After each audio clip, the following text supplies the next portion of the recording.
Hey everybody, welcome back to yet another live stream on the Kids Show You Can channel. Thanks for joining us. Tonight I am joined once again by my two favorite cohorts. First, the machine from the East Coast, it's RPG Machine 86, Andrew. What's up? forgot the talking part. Yeah, sorry about that. I was posing for all the ladies. That was a pretty sweet pose though. That was the classic Hogan. Yep. One of those. All right. And again, joining us, as always, I must introduce him, the #1 pro wrestler in all of Panama, the Forger of Pain, and an all-around nice guy, Carcamo! Yeah.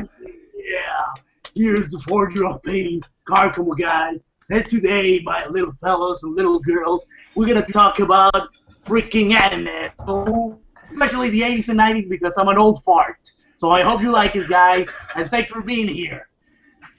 Yeah, I feel I feel good. I feel charged up now, man. You got me all excited for the fucking show now.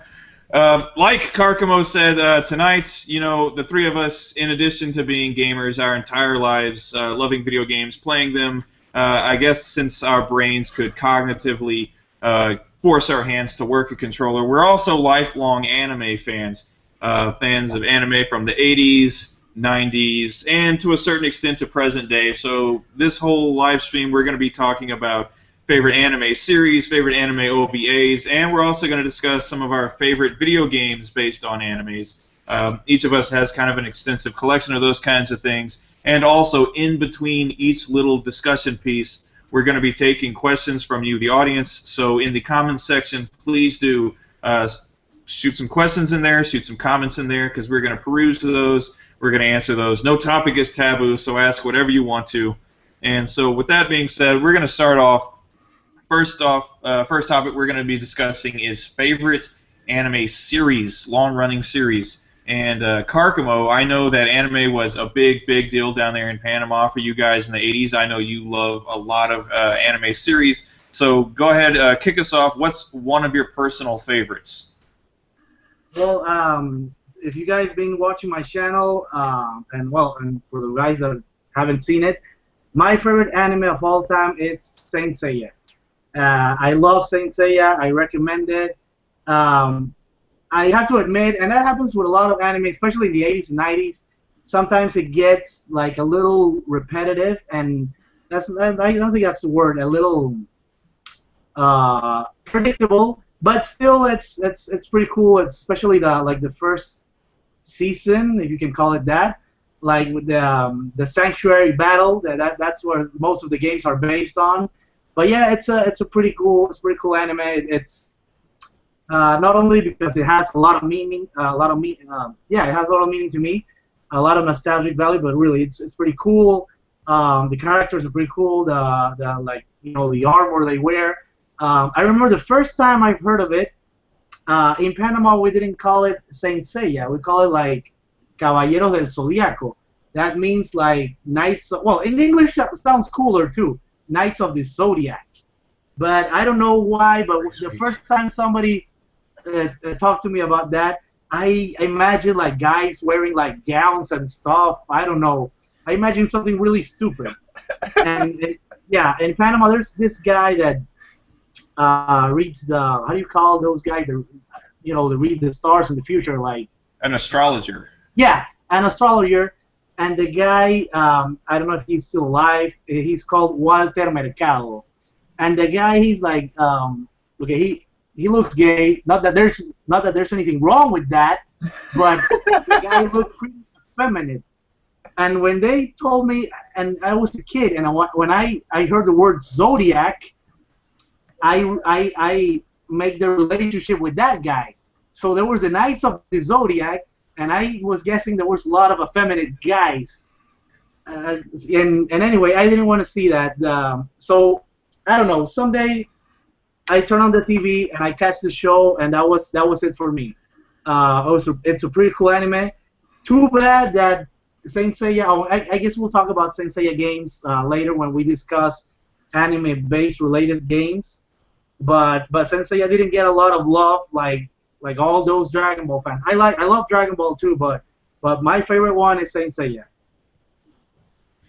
Did Saint Seiya, because I know a lot of 80s anime, some that come to mind are like Kaneko Man and stuff like that, that got kind of like reboots in the 90s and in the 2000s. Have they ever rebooted Saint Seiya? Yeah. Well, not kind of rebooted. Saint Seiya got no. I think no. The word rebooted. No, it didn't got rebooted. What it did get was like a new series. And really, it took a whole new direction. Okay, yeah, we're gonna talk about that too. About some of the new anime that I'm not too fond of the new anime, and it's not like, oh my God, Karkabo is such an old guy that he can't change and stuff. It's not that, but I don't know. For example, they changed everything. The drawings, the guys are more metrosexual. They're like they look like little models. They're skinny. They're like as is the style of the times. Yeah, exactly.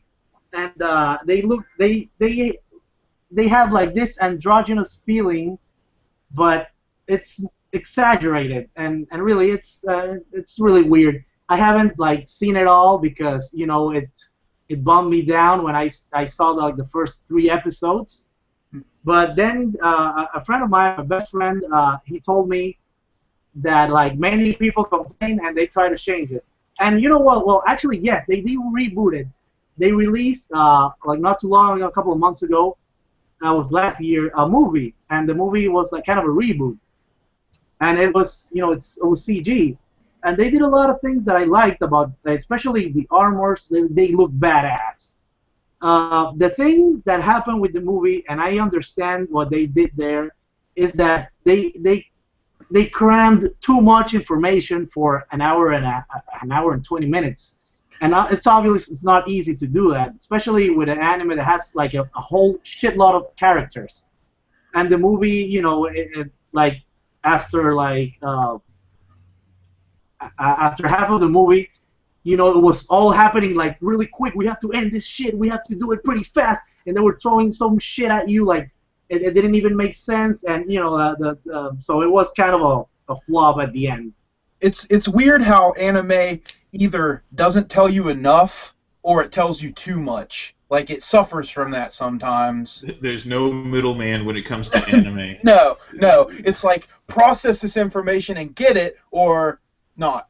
or it's too fucking overstated, like some series I could think of where literally they'll tell you, like in the plot of the show, there's 5 minutes until cataclysmic events happen, but those 5 minutes play out over like a series of like 20 episodes.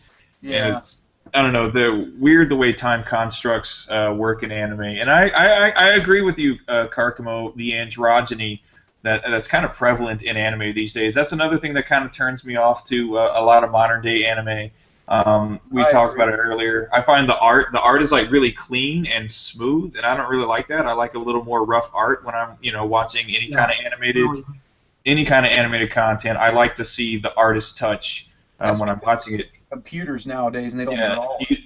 You don't see a whole lot of the artist touch in modern anime, so it's very, very clean, but it's also not very detailed. It's like a weird mix of very clean-looking but very not detailed animation. I'm sorry to interrupt you, Jim, but now that you're talking about art, I'm going to go back to Saint Seiya. When the episodes goes to a cliffhanger, there's this pretty cool thing that it's not common nowadays. That let's say, for example, like Pegasus, he's gonna fight the dragon Shiru, and at the end they're doing like this pose, like, and it goes into it pauses, it freezes, and then like the regular drawing dissolves to the same drawing, but it with like sketches, and it looks more artistic. I don't know if you get what I'm trying to say. Like. It drops to like a sketch almost. Yeah, something like that, but it looks it's colored and it looks pretty cool, and it's it's really no, no, artsy, if you will. But that's something that I don't see it nowadays. I'm not sure. I'm a big Dragon Ball Z fan, but I don't remember. But I think Dragon Ball did it for a while too. Dragon Ball used to have a much better looking, kind of like a rougher look to it. Eventually, when you got into the later seasons of DBZ, the look changed. Everything became more angular, and I think a lot less detailed. Andrew, I know you're quite the anime fan. What's one of your top series? Well, if we're going for series and not like film, like feature films, if we're talking series, the first series I ever saw was Robotech. Oh, awesome, man, awesome. And freaking love Robotech Macross, man. Yeah, dude, I love Robotech. I actually saw Robotech before I saw Transformers. So, like, when I saw Transformers, I was like, why are they ripping that off? But, like, I mean, it's not exactly the same thing, but you know what I mean. Like, I kind of thought the big robot thing was ripped off of Robotech because I saw it first. But, yeah, I love Robotech. Anything with big robots that are, like, destroying stuff, I'm into. It's awesome. Nice. Yeah, it's hard to argue with that. You know, Macross is awesome. One really awesome thing about Macross is it's been around forever. Yeah. And there's multiple series, multiple movies. There's a lot to draw on with Macross. Gundam as well. If you're going to talk about giant robots, you could also talk about Gundam. Oh yeah, I love Gundam. I like the original series of Gundam. Some of the other like newer ones I'm not as into. But the original series and then like the film Endless Waltz is awesome. That's a good one. That's a very good one. That was actually my first experience with Gundam was watching Gundam Wing on Toonami. So awesome. Very good one. I don't know. I haven't dug a Gundam series in quite a long time too. I know they kept making them. There's like Gundam Seed, and then there was I didn't even really like G Gundam, which was the one where it was like the World Gundam Fighting Tournament or whatever. Yeah, yeah. But those early ones, the first Mobile Suit Gundam, Stardust Memory is cool. Gundam Wing, those are all really good. You could probably point to any anime about giant robots and. Yeah, that's what I was saying. Like it's pretty good. What Evangelion maybe even. Oh yeah. Evangelion. That's awesome. one that. Evangelion's super big. That became like almost a religious experience at one point. Freaking Evangelion. Yeah, that's true. That's true. I don't know. That became like the biggest anime in the world for like. There's this game from SquareSoft that I don't know if it was inspired by Evangelion, Xenogears. That's a very good one. Yeah, I fucking love that game. I don't know. I think like Xenoblade Chronicles. They're trying to do something. They were trying to do something similar, but it's not the same, man. Fucking Xenogears. When you frame it like that, yeah, I guess I can kind of see the mark of Evangelion on the Xeno games. Yeah. Good point. Without spoiling anything, especially towards the ending. Yeah, for sure. For me personally, I think probably my favorite series of all time. It's another really old school one, but Fist of the North Star, Hokuto no Ken. Yeah, Fist of the North Star's dope. For me, like that's such a cool mashup of because it's obviously derivative of like Mad Max, which is perfectly okay. But it's like they take Mad Max, but then throw in kind of like 70s, 80s martial arts like Bruce Lee style, because there's no doubt that Kenshiro has to be a large part of him has to be based on Bruce Lee. His fucking without a doubt. acting and shit like that. And that's a really cool couple of things to mesh together is fucking Mad Max and Bruce Lee smash together and then everyone's heads explode. Yeah, literally, their heads explode. Like that show, like if we were talking earlier about how like androgynous and lame anime is kind of becoming, like Fist of the North Star is so far at the other end of the spectrum. It's such like True. it's Yeah, such a fucking masculine, they look macho. so manly. Yes, and what happens when like a totally androgynous character does show up? He fucking kills them. Yeah, he gets Yeah, killed. He's dead. He fucking explodes. He punches him 100 times and then his body explodes, and because they're always like, I think except for like maybe like one character, except for Rey, like every androgynous character that shows up in the series is like a villain and not to be trusted, and Kenshiro just kills them like toot sweet. Yeah, I mean, I remember. Yeah, Ray. He's the one that cuts you with his fingers. Yes, which is pretty damn Yeah, cool. I think he's the most androgynous guy from the heroes, because there's Yeah. this, I forgot the name. There's this villain that wears the lipstick and everything. Yeah. But he gets his ass kicked. Well, I mean, you can't really say Kenshiro kills him, because Kenshiro kills basically every other character in the show. Yeah. So you're not really being very specific, because him and Shin is a little girly, so he makes short work of Shin. But towards the end of it, when he's fighting like Sauzer and Rao, especially, Oh, Rao. I love Rao, man. it's just straight up brutality, and that's one of those series that, I mean, they rebooted it. They made kind of like an updated Fist of the North Star series. It's pretty cool. It's kind of hard to hold a candle to the original, but it's pretty cool. And the original had probably the best film adaptation that you could have had. It was done by the same studio that did Vampire Hunter D, and Awesome. they basically they pared it down. Basically the entirety of the story of Hokuto no Ken, which is about a 120 episode series, and they pared it down to about a 90-minute feature, and it's really damn good. Extremely gory, extremely bloody. I have to see it. I haven't seen that one. Not the live action one. The live action one, there is a live action one. I was talking about the animated feature, which is really well done. But now that you mention it, there is a live action Fist of the North Star film. It's Western made. And it's actually pretty awesome in a very cheesy way. I was not expecting that.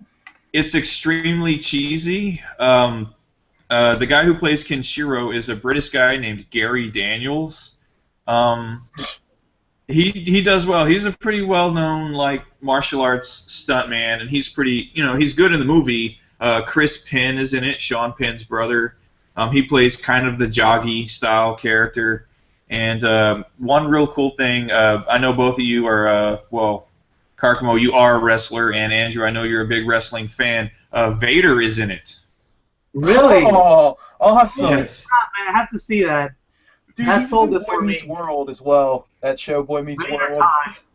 It's pretty awesome. So actually, as soon as this live stream is done, I recommend that you both go watch not only the Hokuto no Ken animated feature, which was done by the studio that did Vampire Hunter D, then go watch the live action movie, because it's got Chris Penn, Malcolm McDowell is in it for some odd reason, Awesome.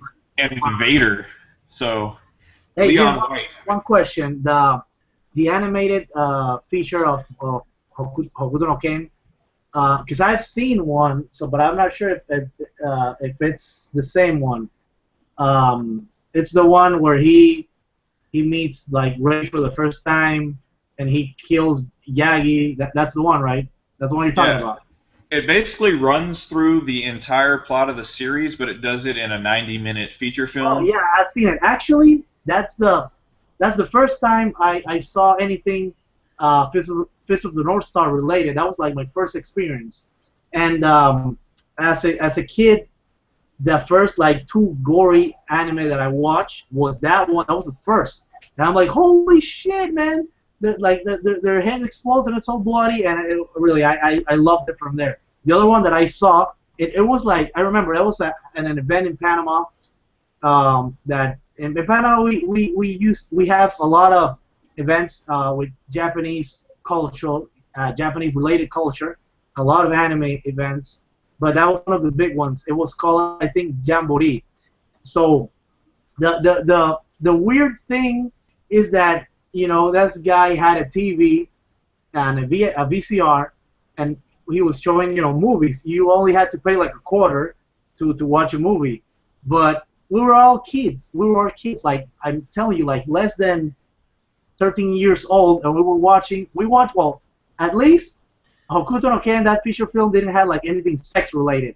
But right after that one, we saw Ninja Scroll. And, we saw there Ninja you go. Scroll, and I was like, oh, this is cool, what? And then there's this part, and I remember like everybody's face. I already know what you're gonna say. Go ahead. There's like this. I remember everybody's face, and it was like it has like these speakers, and it would go like full blast, the sound in the speakers. And there's this female ninja. She's called Kagero, and at one point she has to talk to the chief of the chief of the ninjas, and the first yeah, I know, Andrew. So anyway, the shot you see first is like this girl, like extreme close up of the girl like screaming, like like ah. And after then you get like the establishing shot, and there's the chief of the ninjas, like she has this girl on all fours, and then comes Kagero, and she's talking with the chief of the ninjas, like there's nothing happening there, and he's like, what the hell do you want? He's doing that. He's talking with the ninja, he's giving her instructions, and I'm telling you, that's and I saw that with a whole bunch of kids in a public event, and it was so freaking awkward. But okay, nonetheless, like, okay, talking about the don't you think that okay, don't you think that I'm sick? Okay, because I'm not sick. So anyway, speaking of the feature film of Ninja Scroll, now besides that, it's pretty cool. It's pretty freaking awesome. The story is awesome. Like the animation is so cool. It's pretty gory, and so well, yeah, that's the weird, awkward story of the night. I thought you were going to talk about the scene where that chick with all the tattoos has the snake come out of her cunt, but I guess I was. That's Guess I was wrong. Yeah. And anyway, the one that I said came earlier of that scene you're talking about. So yeah, after we saw that thing, everything besides that was kind of irrelevant. Well, I mean, the movie opens up with that demon raping the one chick, like, pretty much. Right. I mean, like, that... Look, for any of you who haven't seen Ninja Scroll, it's not for the faint of heart. Like, I don't know if we've gotten that point across yet, but that movie is pretty extreme. Like, it does not... Don't scare the people. You have to watch Ninja Scroll. It's pretty fucking awesome. It's great. I'm just saying, maybe not with the kids. You can watch it, maybe not with the kids. Watching Ninja Scroll, like, every scene is like, if there was a death metal band with a ninja theme, like, this shit would be their album covers. Yeah. That would be, dude, that would be awesome. There's some pretty wicked shit, but the chick with the snakes in her cunt, that always is like the first thing that pops into my head. When I saw it, the first time I saw it, I was probably like 12 years old or something like that. And I was kind of like, laughing with my friends, like, oh, dude, this shit is dirty. But then all of a sudden, like, a snake comes slithering down her leg out of her. And I was like, oh. That's still pretty cool, though. So, I love the enemies, the villains, they all have, like, their characters and their gimmick, if you will. And yeah, it's pretty different. It's pretty cool. And I remember, this is the thing that I thought when I was a kid when I watched it. It was like, every single villain was like a boss of a level, because they were really unique on the way they attacked. They were really unique on their looks. They were really unique and their personalities. So it felt that way, like they were like bosses, from levels of a video game. That's a good point. It definitely had a very diverse cast of characters. Did Ninja Scroll?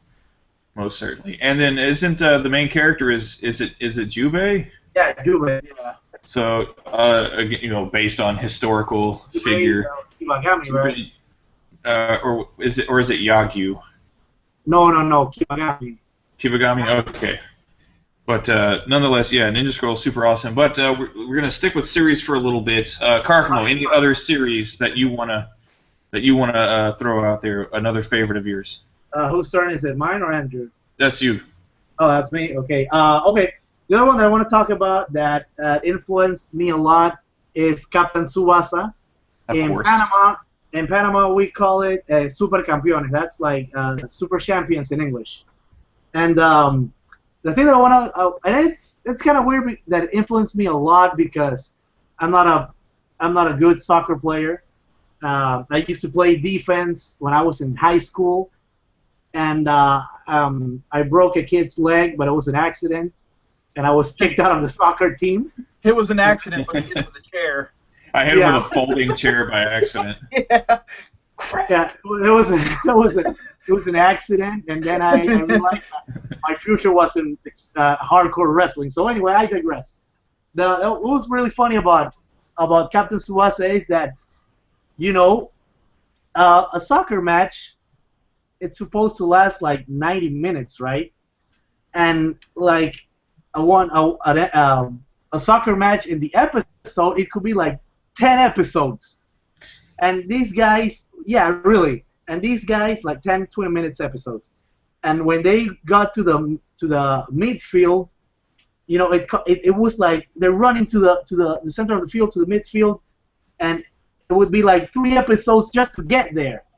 And then like another 3 episodes to get to the and sometimes, obviously, the other opponent like took the ball, and that would be like, oh my god, like 10 other episodes just to get the ball back. And the other thing that was pretty funny, and in Panama we still talk about Captain Tsubasa, and when you mention that name, you mentioned Super Campeones, everybody starts like talking about, you remember when this guy was falling, that he was falling in the air like, and then he started to remember his childhood, and he remembered his childhood, yeah, and the guy who trained it, and he remembered his mom and his friends, and when he moved on to another neighborhood, and all this happened, and the guy falling to the ground. And sometimes by the way, my favorite is Steve Huga. That's my favorite. That was the bad guy, So anyway, I remember Steve, and Oliver. They were always, that was like the classic match. And sometimes where they were going to hit, to kick the ball at the same time, and then the guy, and I don't know, I don't think it started there, that trend, because we all know it's commonplace in anime that we're going to do a superpower, or we're going to face someone. They're always thinking and like speaking to the rival, to the villain, But well, like I said, I know that's commonplace, but that's one of the first time I saw that was in Captain Tsubasa, and Steve was going to like, oh, Oliver, well, obviously he was just thinking about it. You're gonna pay for this, and I'm gonna be the winner. I'm gonna be #1. And then Oliver was like, I have to do this. I have to do this for my family, for everything again. And they started, yeah, really. And when I was a kid, that was awesome. But now I think about it, it's so stupid that it's awesome. It's still awesome. Yeah. So before that does sound pretty cool. Before the guy, between falling over and actually hitting the ground, you get his entire life story. Yeah. It's kind of nice. Kind of a Dragon Ball syndrome going on. That's what I was going to say. Yeah, what is the Dragon Ball syndrome? I like that. But before I finish, I forgot. How could I not mention when they do, they're gonna kick the ball and they do like the eagle shot and the racer shot and the tiger shot, and that's one of the things that until now it sounds. I'm a weird guy. I'm a weird man because the stereotypical guys, yeah, they love sports. I don't know. I'm not fond to sports, and that's not because I'm a geek. I'm a pro wrestler, so shut the fuck up. So the thing is that, but really, I was bad at basketball. Yeah, too many elbows to the guys. I was bad at soccer, and I don't follow soccer. I don't follow basketball. I don't follow football. So what I'm trying to, the thing that I'm trying to say is that I don't like when I play a game, and I don't mean to criticize anyone. When I play a game, I like to like transport myself to a fantasy realm and do shit that I can't do in real life. And I don't know, I don't like sports games, and I suck at sports games as I suck in sports in real life. So I rather play like simulation, arcade-ish, no, not simulation, no, arcade-ish games like Captain Tsubasa, and like NBA Jam, and because it's fun, and I think that's the thing about games. It's supposed to be fun. So anyway, that's my opinion. If you don't like it, kiss it. Suck it. So Yeah, when you were playing soccer in high school, were you in your head, were you doing some Captain Tsubasa shit, and you're going to like steal the ball, and you're trying to think of something witty to say to the opponent, but it's like time works totally differently in real life. Like, to be honest, actually, somebody said I look like Bruce. Shut up, man. Anyway, actually, yes, man. I still haven't matured, man. But yeah, that happened. I was in the game, and I was like, I'm gonna do this. I'm gonna do this like in the anime. And the few times I got to kick the ball, I don't remember. I used to say something, but I said like my superpower. I really can't. I think at one point I yelled like Tiger Shot. And at one point I did it, and it wasn't like it didn't went well. It didn't went well. Trust me. Just kick it. It flies off like completely out of bounds. Like, oh shit. It'd be even better if he Charlie Browned it. He was like, Tiger kick, and just like kicked and missed. Just fell down. Just does a backflip, ends up on his head. Awesome. That sounds awesome. I want to hear more stories about your illustrious soccer career at some point, though. Carl. Yeah, me too. My soccer career was a short one. Trust me. It was really hard for me to get, because I got selected for the actual team in high school. Like I don't know how you call that. The school team, like anyway, the school team. Yeah. I don't know, man. I got the team that is gonna fight other schools. That's what I mean. Then that team, I got selected. It's pretty hard. I tried for years. I tried for 3 years, and when I finally did it. Actually, that incident happened in my first game. So yeah, so I got kicked like right away. That's a bummer, dude. Story of my life. I don't know. I find that funny though. I could see you playing some soccer and trying to pull some like posing before you kick the ball. It's like just kicking it. That would be pretty sweet. I'd like to see that. Maybe, or even if you would paint. One of these days, you gotta paint yourself up as an anime character. It's got to happen one of these days. I want to see anime Karkamo. So how the hell is that going to happen? I don't know, man. I think you could work it out. Okay. Suggestions are welcome, guys. Varsity team. Yeah, thanks, Ralph. Varsity team. Oh, okay. Okay. All right. If you want to get like really specific, all right. Andrew, I'm gonna give you the ball one more time. Is there a specific series that comes to mind for you? Something from childhood, maybe. Childhood? Probably not, but I'll tell you one that had a really serious impact on me was Cowboy Bebop, and very good one. I didn't see that until it was on late night on Adult Swim, and when was that? Probably maybe 2000s. Beginning 2000s? Yeah, that was a ways back. Like maybe, I want to say 01 they started airing Cowboy Bebop. But I remember one night, it was late, and I had school the next day, because I was in high school in the early 2000s. So I was just staying up late, and I had nothing to watch, and I caught it right at the intro, and it grabbed me because of the jazz. Like, I was like, what is this? Like, because that music is so different than any other anime. You know what I mean? Like, to have that jazz, like, scatty kind of music with anime, like, totally, it worked, and it was an attention grabber for me, definitely. But yeah, I love that series. Spike's the man. That show is awesome.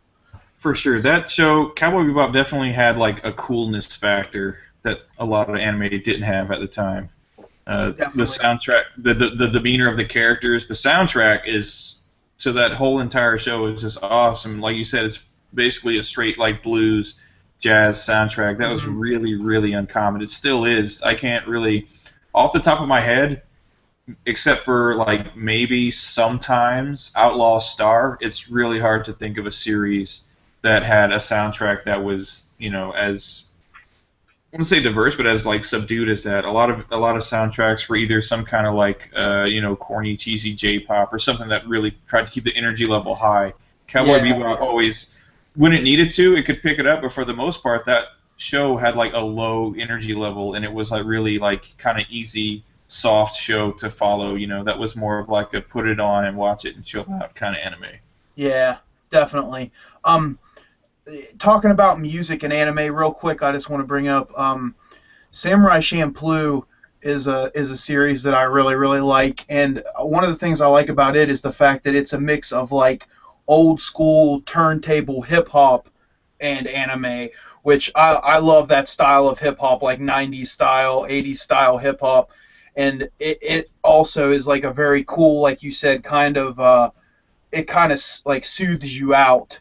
And I forget the name of the dude, but he was a Japanese DJ, and he made most of the music for Samurai Champloo, and he passed away, and I can't remember his name right now. It's something like Nujibs or something like that. I don't know. I'm probably pronouncing it wrong, but he did some awesome music. I listen to those soundtracks all the time. I just want to throw that out there. Nice. Champloo, another show from the, I guess, the Cowboy Bebop team, if you want to call them that, same animation studio. That one I'm not terribly familiar with. One of the series for me that I think I didn't start watching until maybe I was like 13, maybe 14, but it was Yu Yu Hakusho. Yeah. Which totally read at the time for like, I don't know, a few years, I guess.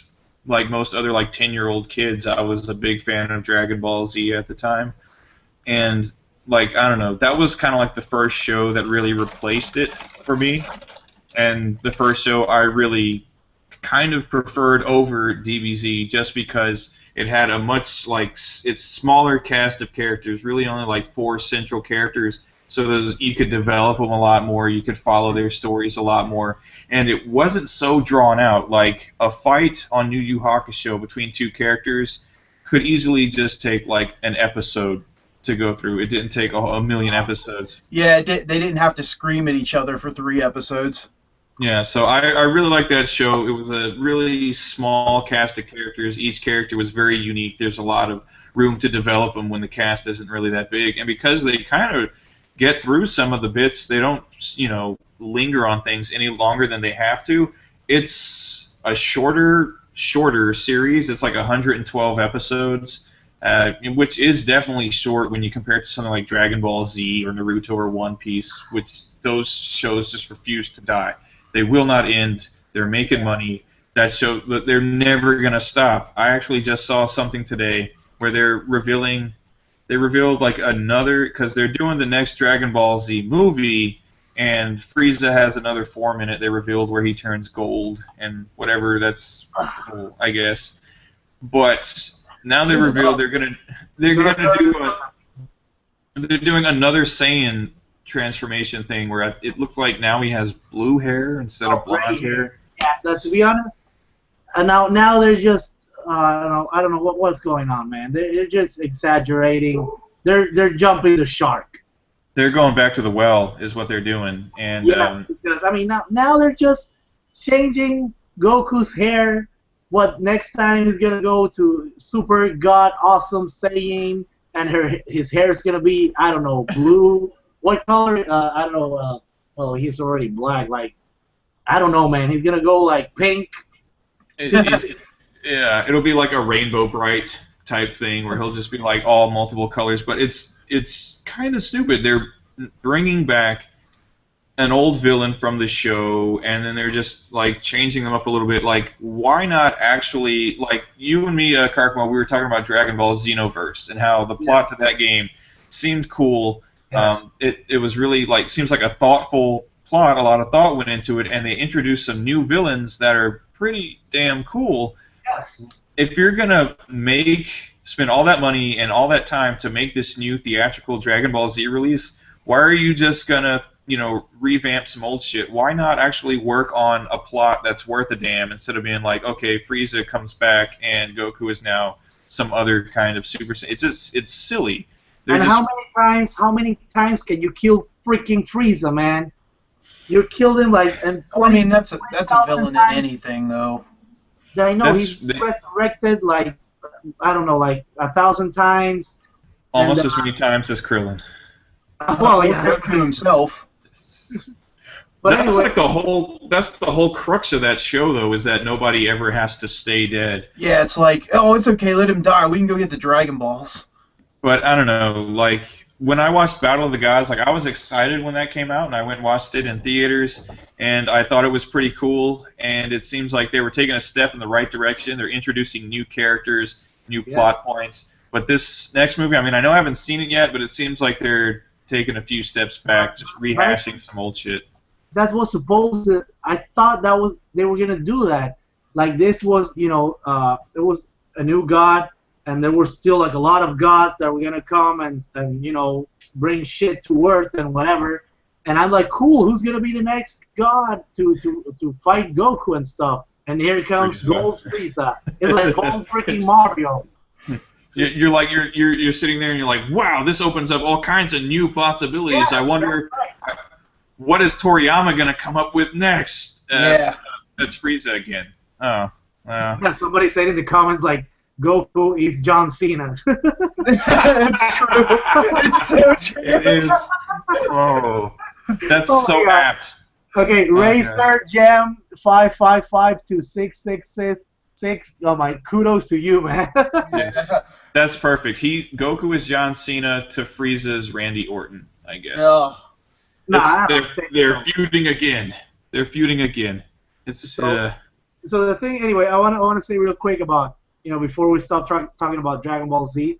Well, you know what, Jim? We could talk about Xenoverse when we talk about anime-based games. So let's just wait out. That's a good call because we just spent quite a lot of time talking about anime series, and we're gonna kind of cut in the talking points there, and we're gonna go and look at comments now, and look for comments, questions, and all that good shit. And I saw one person a little earlier.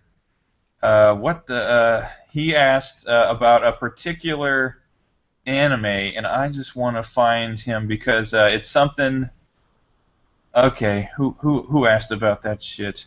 The same guy, Razor Jim 555 to 666, asked if we like Bible Black. Are either of you two fellas? I am not familiar. Okay. I'm sorry, man. I have no idea. I asked him in the comments because I never heard of it. I want to say something quick about, like I said, guys, I don't want you to think that I can't adapt to new things. When you grow up, and you have a lot of shit to do, and you try to have a social life, and you're a pro wrestler, and when you have a dog, what happens is that you don't have a lot of time. So what happens to me is that when I get into new anime, I make sure that they're not too long. That's why I never gotten into Naruto, even though I've seen like little clips of fights and it looks pretty cool. And I play the games even though I don't. By the way, that's one of the things that I don't think you have to see an anime in order to play a game, because I own the Naruto games that are pretty cool. So Bleach too, man. There's like bajillion, quintillion episodes. So anyway, what I'm trying to say is that was it Bible Black? Yes. Okay. No. Yeah. What I'm trying to say is that if the anime is not too long, I'll try to get into it. It's the same reason I don't play. It's not that I don't like it. I love RPGs, but I don't play RPGs anymore because I can't commit like 100 and something hours. I wish I could. Well, I'm gonna go ahead and clear something up for you here, Karkamo. I see you there, Ralph Pouton. We're gonna get to you in just a second. Bible Black is a hardcore hentai series.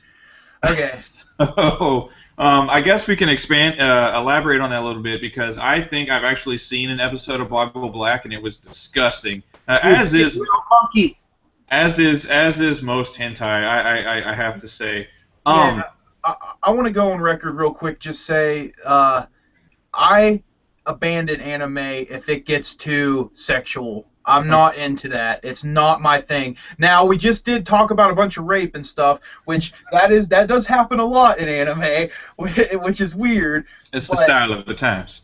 I am just not into the whole like sexualized thing. I don't get off on 12-year-old looking girls. It's just not my cup of tea, and I don't like tentacles going in places that they're not supposed to. Okay, well we've got. It should be at least 13. God, Karkamo, you're making too much sense tonight, man. Yeah. Speaking on that, because the guy did ask, I think when I was maybe a teenager, I watched a hentai here or there. One that I watched, it was pretty subdued. It was more kind of innocent. It was called End of Summer, and it was about like some high school dude trying to score with chicks, and it had a pretty killer soundtrack, though. I got to give it that. But yeah, that's Bible Black is and this. You guys are gonna think I'm fucked up after I say this, but I don't give a shit. Here, Razor Jim, is Bible Black the one where they put the chick's husband or boyfriend's brain inside the body of a dog, and then the dog jumps all over her? Is that the one that I'm? Maybe it is. Maybe it's not. And you guys don't judge me, but yeah, I've seen that one. So no Bible Black. Not terribly familiar with this group.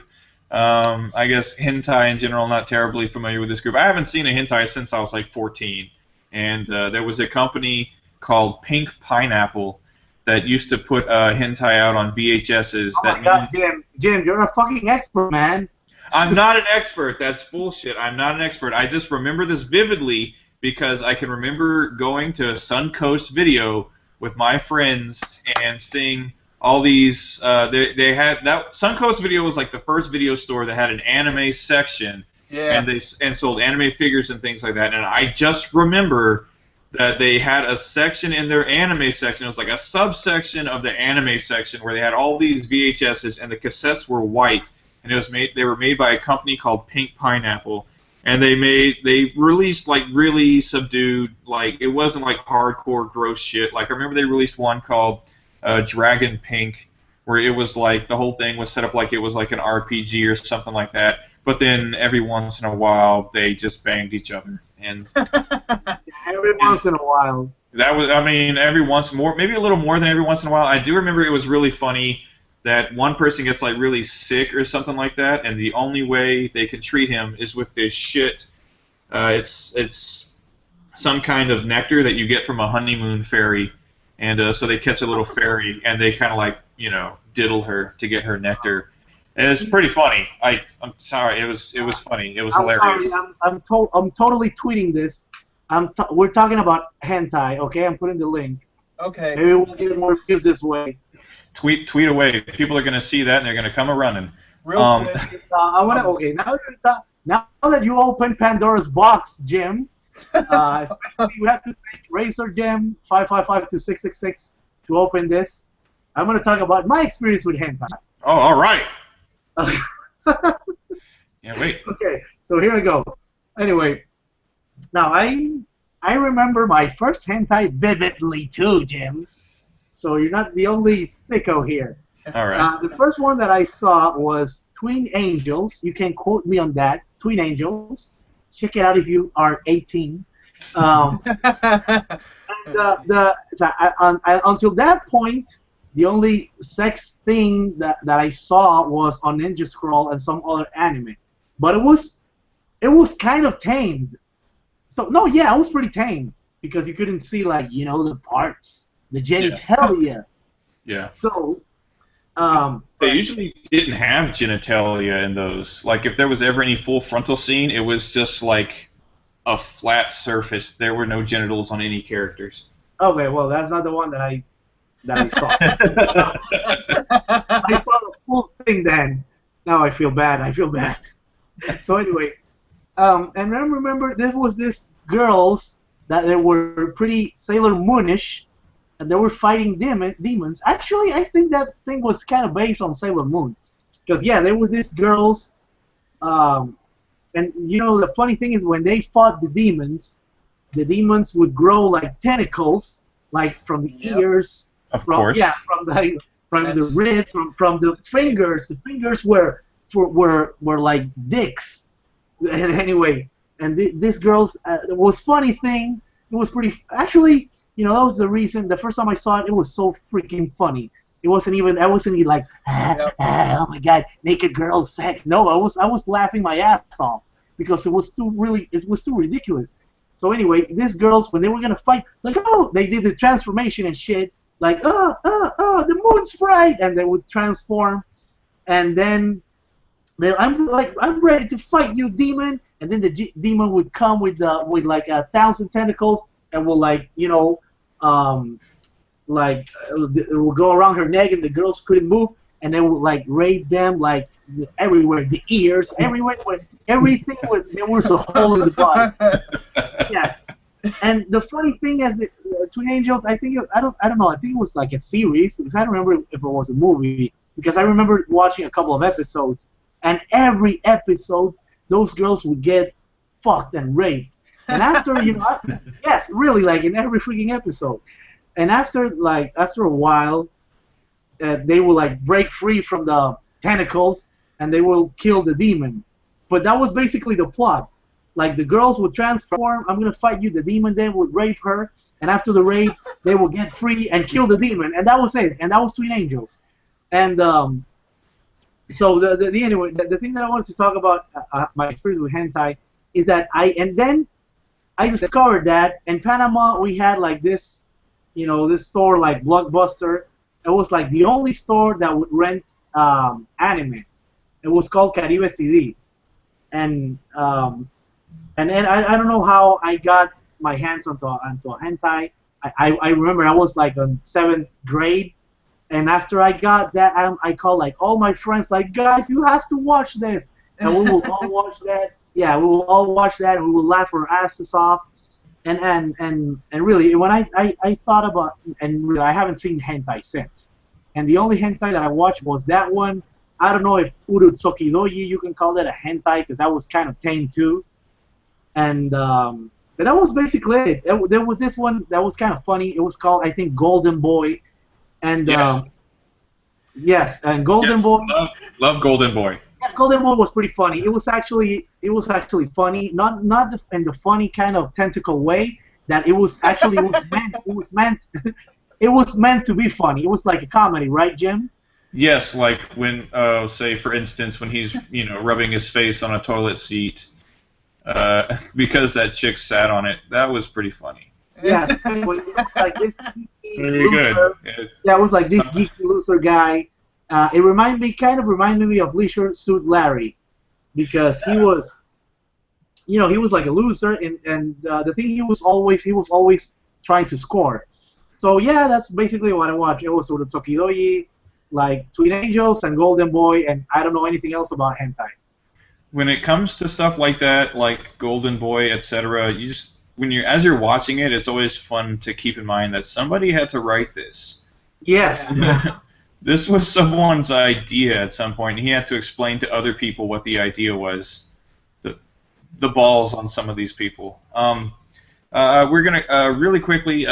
Ralph Pouton. He wanted to know some some of our favorite Dreamcast games. Andrew, are you familiar with Dreamcast, and what are some of your favorite games on it? Yeah, I mean, you gotta bring up Shenmue when you bring up the Dreamcast. Yeah, I of mean, course, man. For sure. like, it's an RPG, but it's a lot different. It was like one of the first attempts at like actually trying to make a movie. I feel like they tried to make a movie more than. I mean, it's a good game, but it's definitely more cinematic than game-like. Crazy Taxi's awesome. Of course. Blue Stinger, I like Blue Stinger a lot. House of the Dead 2. I mean, Always that game fun. is fucking awesome. What other? Oh, Skies of Arcadia. Awesome game. Awesome RPG, man. Yeah, that's an awesome game. And which Grandia? Isn't there a Grandia one? 2. Okay, Grandia 2. yeah, that game's awesome too. Very good I'll throw it to game. one of you guys now. I've mentioned enough. Carcamo, some of your favorite Dreamcast games that Andrew hasn't already mentioned. I'm gonna be quick. When I think of Dreamcast, I think about Power Stone. Oh yeah. Very I don't good. know. Like I always say, Capcom doesn't like. They don't like making money because they have so many cool franchises forgotten, and then most of their forgotten franchises, their last game was on Dreamcast. Another one that I love is Rival Schools. In Dreamcast, Yeah. they changed the name to Project Justice because at the time I think it happened something with the Columbine incident with the school, the kids, and they instead of Rival Schools they changed it to Project Justice. The other one is Plasma Sword, also known as the first game was Star Gladiator. That was an awesome fighting game too. It was like a fighting game based like on a Star Wars-ish something because the protagonist Hayato, he had like a lightsaber, Yeah. and you fight like all sorts of aliens and robots and androids and like a hawk creature. But anyway, yes, when I think of Dreamcast, those are the 3 games that I love the most. Well, my channel, but he said something that Andrew hasn't mentioned. Yeah, it's Power Stone 1 and 2. Project Justice, that also known as Rival Schools, and Plasma Sword. Very good games all. Yeah, I think a lot about the Capcom games. Capcom supported the hell out of the Dreamcast. So much good stuff on there. But the 2 games I think of most were the 2 games I basically got my Dreamcast for, and one is Shenmue, like Andrew said, and the other one is Jet Grind Radio, aka Jet Set Radio. Great game. Awesome game. That is still, to this day, I can put that game in any time and play it. It's so fun. It's so colorful and interesting to just look at it, and the soundtrack is just top notch. I absolutely love Jet Grind Radio, and I even liked Jet Set Radio Future for the Xbox. That was another good one. And before we move on, I'm going to answer again real quick. Ralph Bouton, he's obviously been watching the channel for a while now. He just asked if I once interviewed the guy that did the voice of Ryo Hazuki in Shenmue. Yes, I did. His name is Corey Marshall. When I was doing a podcast that I'm no longer doing, those episodes are unfortunately no longer on the channel. But yes, in one of those episodes, I interviewed Corey Marshall, a.k.a. the voice of Ryo Hazuki. So good on you, Mr. Pouton. You've been watching for quite a while. Okay, so we're going to move on to our next quick topic of discussion. We've talked a little bit about series, so now we're going to move on to OVAs and feature films. A lot of really good stuff out there. Andrew, I know I've been sharing quite a number of short films and OVAs with you. Are there any that come to mind for you? What are some of your favorites?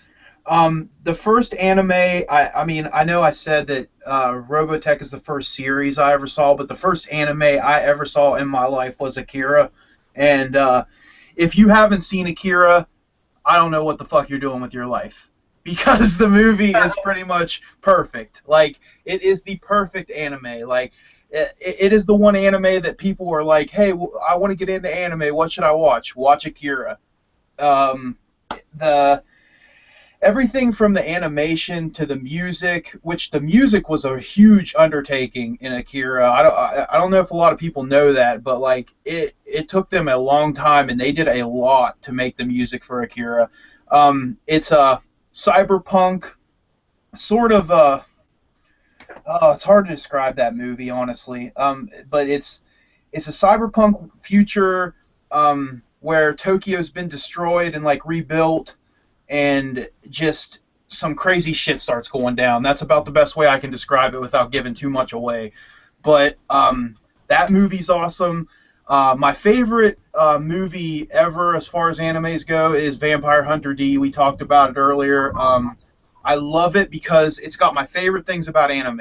It's got violence, which I'm sorry, but I like violent animes. That's how it goes. It's got violence, it's got horror, and it's got like just this atmosphere of like when I was younger, I was probably like 12 when I saw that movie, like maybe 12 or 13. It felt very adult, like very, very adult, and that was what drew me to it the most. I was like, man, this is a cartoon that was made for adults, and I really like that about it. I'm really into Vampire Hunter D. I mean, I have like the novels. Oh, Nice. awesome, man.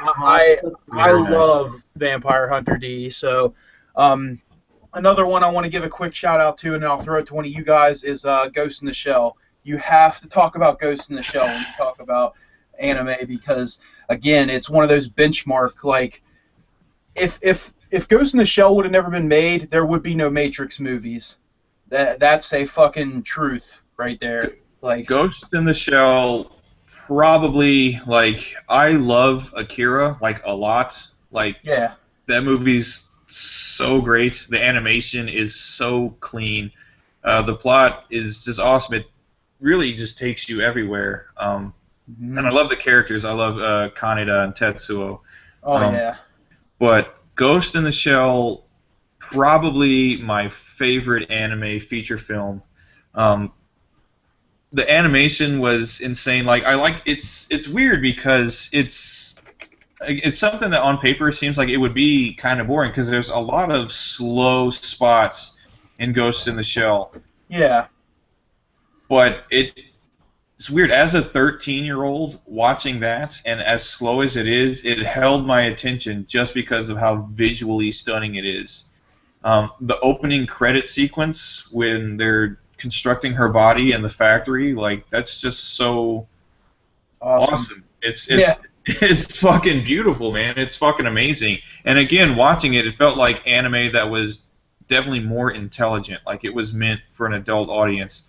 And as like a 13-year-old, which is about how old I think I was when I saw it, that was something I was really into. That was something I definitely wanted, was something a little more adult, even though I wasn't an adult yet. And that scene in the beginning where she's like coming in and out of like her cloaking thing, and she's like shooting the guns and stuff. Oh man, like that is straight up Matrix. Like the dudes that made the Matrix watched that movie and was like, let's make a real life anime, because that's basically what the Matrix kind of is. Well, the first one. We won't talk about the other ones, but yeah, dude, Ghost in the Shell is so good, so beautiful, man. Such a good anime. You're not gonna hold a candle to a Ghost in the Shell, at least not with a Matrix movie. They are in the works. They've got the Ghost in the Shell live action film being made, starring. Still sitting on the fence with that. I'm still sitting on the fence with that. I don't know. It's starring one Mrs. Scarlett Johansson, which I caught a little bit of flack for defending that choice. My reasoning was that they haven't really specified that she's playing Motoko. They just said she's going to be the star of the Ghost in the Shell movie if they decide to cast her as a different character. Because honestly, when you put blonde hair on Scarlett Johansson, she kind of looks like the Puppet Master. She looks like the Puppet Master body from the film. It's true. It's true. It's just a blonde-haired, blue-eyed android. You put a wig, blonde wig on her, and she could be the puppet master inhabiting a body, this sentient thing born on the sea of information. The live-action Ghost in the Shell movie on its way. I'm gonna reserve judgment. I'll probably see it just because, yeah, Ghost in the Shell and in general, the works of Shiro Masamune are some of my favorites. So I'm gonna see it. Karkamo, you've got to have some favorite OVAs and feature films. Okay, let me see. To be honest, sometimes I confuse what an OVA is and an official film. Because I don't know. I guess sometimes for me they kind of the same thing. It's pretty much is the same thing, dude. I mean, it's like they took a movie and kind of split it into like, instead of you watching a 4-hour movie, it's like you watch like 4 episodes. Is kind of what they do. Like a prime example would be like Battle Angel, how it's split into 2 separate pieces. For example, now I'm pretty sure. One of my favorite OVAs is 3 by 3 Eyes.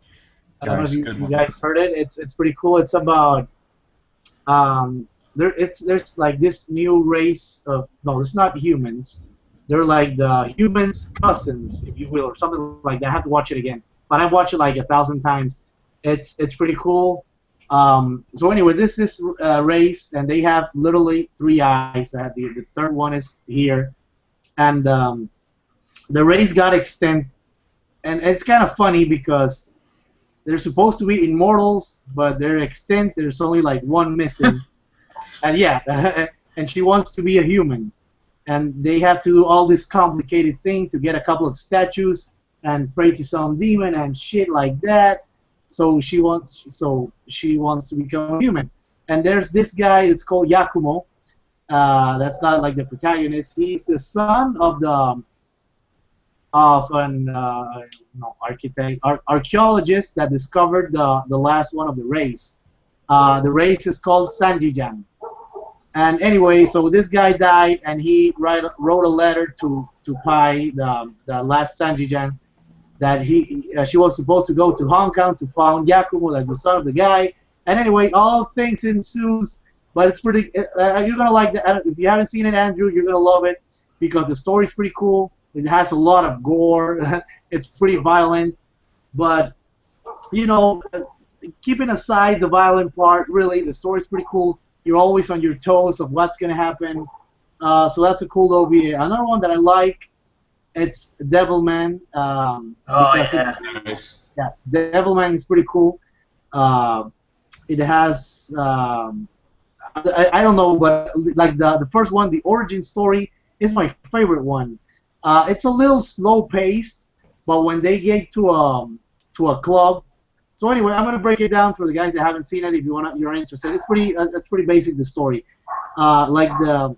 supposedly demons have always plagued the earth, and when the ice age came, I don't know. I guess the demons they just stand up in one place because they were freezed.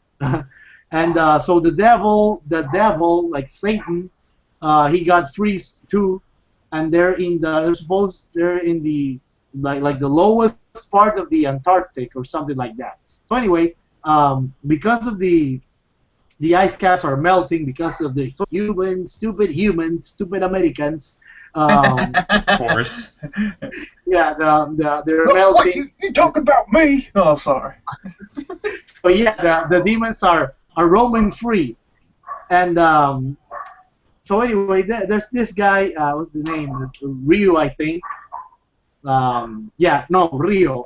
Anyway, it doesn't matter. So there's this guy that he got with a friend, and he's like, I got the solution because my father was studying demons, so I have the solution to kill the demons. You have to turn into a demon to kill the demons. That's the only way you can kill demons. You have to like fuse with a demon. And in order to fuse with a demon, you have to do the Saba. And the Saba is like you have to your mind has to be free, but in a free, crazy kind of way. You have to like drink, and have to be like to have sex, and to maybe do some drugs, and that's the way your mind will be free to do the Saba, to join with the demon. But there's like a 50-50 chance like you won't be able to conquer the demon's mind. So anyway, this guy does it, of course, and he becomes Devilman, and a lot of cool things happen. But anyway, you guys should check it out. 3 by 3 Eyes and Devilmans are like my favorite OVAs. I could talk to you guys for hours about anime, man. That sounds like a convenient excuse to just get wasted a bunch. Like, I figured it out. Yes. You gotta go and get me a couple of hits of acid. You go get me a fifth of Jack, and you and me will have sex, and then I think it's gonna work. Yeah, probably. You'll be awesome and fused with a demon. You'll conquer the demon, and you'll save humanity. Yes, that's perfect. Man, very great synopsis of Devilman, by the way. You get wasted, and then maybe you turn into a devil, and then you can fight the other demons. Yeah. Great synopsis. One, I guess I would, since I've already mentioned it, for me, Battle Angel, which is one I shared with Andrew recently, because Andrew hadn't watched it. Battle Angel is just... I love it. I watched that. It was one of my favorites, too, man. Yeah, it's awesome. Fantastic. It's so awesome. One of my favorites from, I don't know when the hell I saw it. Again, that's one of those ones I saw when anime started to pick up in the United States when I was probably like 13. So awesome. Dude just finds the destroyed remains of a robot chick out in the junkyard somewhere and reconstructs her. And then just for whatever reason, she just has these super badass powers and can kill everything. I think they explain it like a little more in detail in the manga. She doesn't initially have all those crazy powers. She just has kind of like a will to fight. And so Ito just kind of like constructs like a really badass combat efficient body for her. But it's awesome. Like the animation was really nice. The score was really good. Yeah. The combat scenes are just freaking amazing. When she's fighting Gariska, when he's got those fingers come out and cut everything up, and she's like blowing them up and cutting them in half and everything like that. So it was awesome. So cool. Her and Motoko Kusanagi are some of the most kick-ass like female anime characters ever. And sticking with live action versions, I had heard, and I still heard recently, that they were talking about James Cameron making a live action Battle Angel Alita. If somebody could do it, and because James Cameron can make cool stuff. He's good with like action, special effects. He can make a good movie. Like, I don't care for some of his films. I don't like Titanic. I don't like Avatar. But I sure as shit like Terminator 2. I sure as shit like Terminator 2 and Aliens. Yeah, he's the sequel master. The guy, he can make some badass sci-fi action films, and that's what a Battle Angel film would be. So I think if there was a director that could do it justice, I think it would probably be James Cameron. But I originally heard about this idea so long ago, by all accounts, it might be abandoned by now.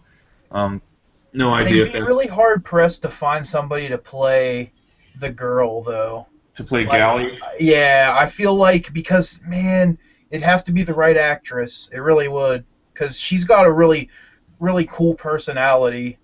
You know? There's this thing about Battle Angel Alita that kills me every time I see it. Gally, he doesn't give a fuck for her. He never does. And he demonstrates that in the entire OVA. Anyway, there's this part almost at the end of the OVA that she has to tell the truth, and she wants to know how he feels about her, even though it's freaking obvious that he doesn't care about her. And she's like Gally, I don't remember. She said like, Gally, I love you, and I need to know how do you feel about me. And he says something like you're crazy, man. Get out of here. You should go. You should leave. And she's like, so she's in front of Gally, and Gally's against the wall, and she goes like, how do you feel for me? And she hits the wall, and there's a lot of the windows crashes and everything, and then he's like yeah, I love you too, but Like she was gonna fucking kill him. That's definitely a character that goes from 0 to 60 like that. Like, Yes, and I always remember that part, and every time I see it, and I love. Don't get me wrong, I don't know why, but I'm a sucker for Alita. I love that movie. And I don't know. I love that cyborg. I wish I could. I wish I could do her. But anyway. Yeah, that's a good point. That's a good point you make. Yes. So anyway, yeah, I love it. I don't like little girls. Like I don't like too tall, too many. Hey, Jim is here. What's up, Jimmy? So anyway, yeah, I was gonna say that actually. The man deserves a proper announcement. Yeah. So I'll give you the honor, Jim. You do it. All right. Before we move any further, we have to announce every time he's here. Jimmy Hoppa is here, the import master. And he gets a clap every time. He gets an announcement and he gets a clap every time Jimmy Hoppa shows up. Yeah, okay. Well, so anyway, yeah, as I was saying, so anyway, yeah, I love that anime. I've seen Battle Angel Alita, and I kid you not, I've seen it like 50 times. And the only thing, I don't know, I'm gonna say it bothers me, but the only thing that I crack up is just the from 0 to 100 change from Galley. Yeah, she's definitely a bipolar character. She'll be really sweet, really passive character, kind of like laughing and giggling, almost kind of like that stereotypical anime style girl. Mm-hmm. But then, as like her first encounter, like kind of like in a combative manner with someone else, she punches his head off. Yeah. Yes, I remember. Off. She just murders the fucking dude, and then she murders. She doesn't even I don't know, hit him. She's just murders. She outright murders the guy. Yeah, she just know that him and Ito are locked in battle, and he stabs Ito in the arm or something like that, and she's like, "Fuck that," and she hulks out and just punches his fucking head off. And so I like that character. I like her bipolar nature, where she just automatically turns on and she starts killing everything in sight. Awesome character, awesome OVA. Absolutely love it. And OVAs, those are some of our favorite OVAs. And now we're going to move into a quick little section where I thought it would be fun to do this, where we're going to talk really quickly about some things that we have in the works coming to our YouTube channels. In case I haven't said it already, and I don't think I have, you guys can go down to the description box for this live stream. There you're going to find a link to Andrew's channel, and you're going to find a link to Karkamo's channel. Definitely go check out both of those and subscribe to them, because they're making a lot of top quality content.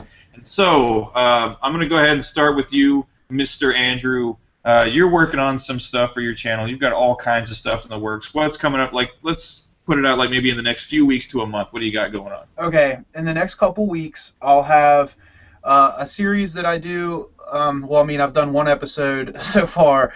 It's called Game Damaged. It's me and my friend Tony going out and trying to find games, flea markets, yard sales, thrift stores, pawn shops. We pretty much hit everything we can in the town that we're in, and we're looking to expand. We're actually talking about going to Pittsburgh and some other places to try to find some stuff. So I'm definitely going to have like at least one or two of those come out for the rest of this month. And then I just put up today an episode of what I call the Machine Plays, which is I'm taking basically a Let's Play and a review and kind of mashing them together in like a 20 to 25 minute videos where I play like the first level, or like if it's a fighting game, I might try to play like the whole thing, and then I do like a short review at the end. And I'm going to try to get out 2 of those a week. So my next one will probably be out maybe Monday. I'm not sure what game yet, but I'm leaning towards Pocky and Rocky, so it's probably going to be Pocky and Rocky. Oh, cool. That's a cool game. Yeah, it's a really cool game. Other than that, I'll do pickup videos. I do pickup videos like a lot. That's basically what I started doing. I'm not going to stop doing them. I don't care if they're not fashionable anymore, because I think they're cool. And it's not just to show off your stuff. It's, it's to like build common interest and conversation with people. Like you show this game and then somebody's like, "Hey, I love that game." It's like, "Cool, me too. Let's talk about it." But yeah, that's That's pretty much it's all that's going to be coming from me. I've been thinking about doing some other stuff, but I'm not sure yet, so I don't really want to bring it up. But yeah, I'll definitely have videos coming out for you guys. So Awesome. I don't know. Total. I don't know if it's top quality like he said, but it's something for you to watch. Yeah, it's all in the artist, man. Yeah. Definitely looking forward to that. I just watched earlier today. I watched the first Machine Plays, and very good, awesome idea, and it worked really well. So I actually really enjoyed it. Carcamo, I know you're always working on something. So what do you got coming up? What are you working on? Okay, so probably on Sunday. I'm going to do it for Saturday. I announced that last year. I'm going to do my first. That's a new series in my channel called The Video Game Pirate, and it's me and my friend here. Not the dog, not Crosser. It's this guy right here, and we are talking about and doing reviews about pirated games. And as we are approaching Mortal Kombat, I have we did a review about I think it's Mortal Kombat Ultimate 6 or something for the Famicom, and I have to yeah, I have to make something clear for you guys that don't know. Mortal Kombat never came out, especially Mortal Kombat Ultimate, never came out for the Famicom. And yeah, so that's a pirated game, and so that's the series is gonna be about pirated stuff. The other thing that I've been doing is that for those guys that don't know, I'm a pro wrestler. Sometimes I travel, and and especially like in Peru, Ecuador, there's still like a lot of piracy. So when I go there, I film the stores, and it's all over the place. And it's so funny to see. There's like, for example, they have like Super Mario World on PlayStation 2, and yeah, like stuff like that. And that is gonna be, I mean, you'll be seeing that. The first thing is gonna come is Video Game Pirate about Mortal Kombat on Famicom, but you're gonna be seeing that's what the series is gonna be about. About reviews and about piracy in other countries. Yeah, and it's pretty interesting that weird stuff like that exists. The other thing that you'll be watching next week, I'm gonna do the unboxing for the Mortal Kombat Collectors with Decay. Thanks, Collector's Edition. And the other thing that I saw that you guys, I got a lot of response of the unboxing of Claptrap of Borderlands. That is right here. I'm dancing. So and I don't know. It was something that I didn't like plan it like ahead. It was just a burst of the moment kind of thing that what, I should do this in the desert because it would be themed with Pandora for the guys, for you that played Borderlands. And well, anyway, I got a lot of response that you guys liked it. It was different. So I'm not gonna spoil the surprise, but I'm gonna do something like that with Mortal Kombat. So awesome. I'm gonna have to go. Yeah, so I'm gonna have to go to the NetherRealm, or to Outworld to do shit. the. Yes. I don't know. That's in Panama, right? Yeah, it's in Panama. Yes. So yes, Jim. Thanks for clearing that up. If you want to visit Outworld or the NetherRealm, you should come to Panama. Thank God I'm in Panama. All I can envision now is you pile driving Shang Tsung like on to like Shao Kahn's throne. It's gonna be good. Yeah. So anyway, that's coming next week. The other thing that I want to say that for all of you that love amiibos and are into collecting those little fuckers, I fucking hate them. I love them, and I have a hate-love relationship with them. I'm gonna do a giveaway of gold Mario amiibos. Yeah, I know. So well, I'm announcing that that video is gonna be that's gonna be this weekend too. There's gonna be I don't want to say how many Gold Mario amiibos I have. But let's just say I'm going to do a couple of giveaways. The first one is going to be this weekend. So just, be on your toes. Of course, you have to be subscribed to the channel. Maybe leave a comment on ICQ or Merrick. And that's it.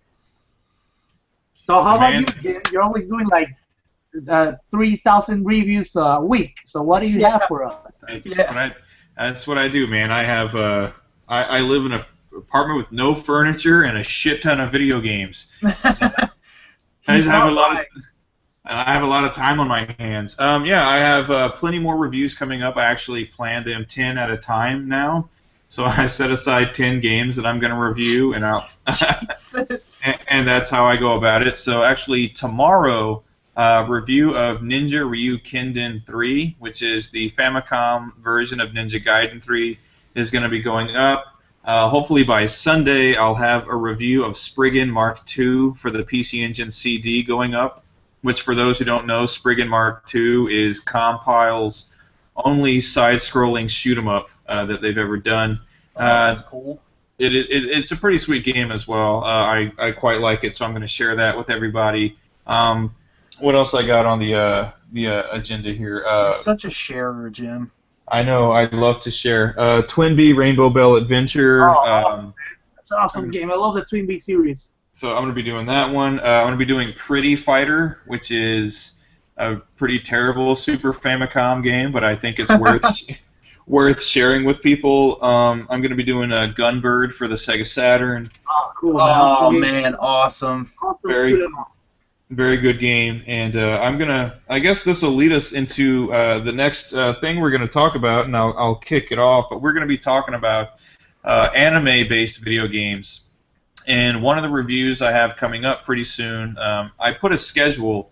I'll post it on the Facebook page, and I'll post like 10 at a time, but I always like to kind of just throw in extra reviews here and there.